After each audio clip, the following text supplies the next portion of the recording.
जब बलि के यहाँ भगवान बामन के गए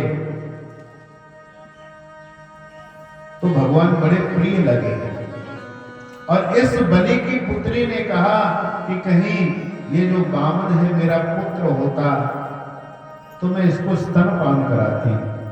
और भगवान तो अंतर्यामी सब कुछ जानते हैं। भगवान ने कहा तथास्तु, ठीक है मैं तुम्हारा पुत्र बनूंगा, परंतु मैं स्तनपान करूंगा तुम्हारा। और जैसे महाराज बलि के तीनों लोग नाप लिए भगवान ने और बलि को बांध दिया, तो बेटी को क्रोध आया, कहते इसको तो स्तनपान नहीं, इसको तो जहर पान कराना चाहिए, ये तो जहर पान का ही अधिकारी है। भगवान ने कहा तथास्तु, ऐसा ही होगा।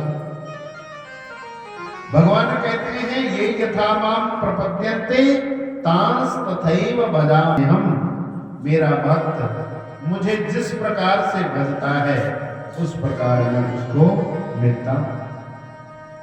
पूतना ने, महाराज रत्नावली ने भगवान को जहर पिलाने के लिए, दूध पिलाने के लिए कहा, तो वो दूध भी भगवान ने पिया और जहर भी भगवान ने पिया।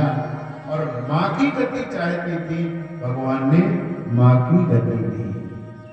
भगवान को चाहे राक्षसी भाव से पुकारो या देवत्व भाव से पुकारो, भगवान गति तो सबको वही दे। यहां हम सबको लगता है कि भगवान देवताओं की रक्षा करते हैं और राक्षसों को मारते हैं, परंतु नहीं, स्थान तो एक ही है, जहां जाना है वो स्थान एक ही है महाराज। राक्षसों की भी वही गति होती है। क्यों? क्योंकि उन्होंने राक्षसों को वरदान दे रखा है भगवान ने। राक्षसों ने कहा कि प्रभु आप हमारे कारण आते हो, हमारे कारण आते हो, अगर हमने दुष्टता न की होती तो आप क्यों आते? इसलिए हमें भी कुछ मिलना चाहिए, हमें भी कुछ मिलना चाहिए।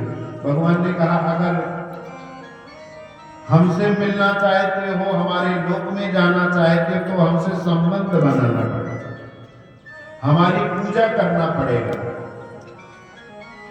बोले भजन न हो यह तामस देहा, इस तामसी शरीर से भजन तो नहीं हो सकता।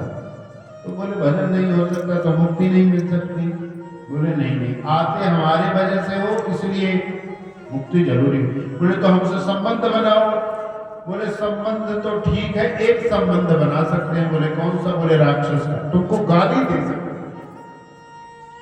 भगवान ने कहा ठीक है, तुम मुझे गाली दो और मैं तुम्हें मुक्ति दूंगा। प्रेम से बोलो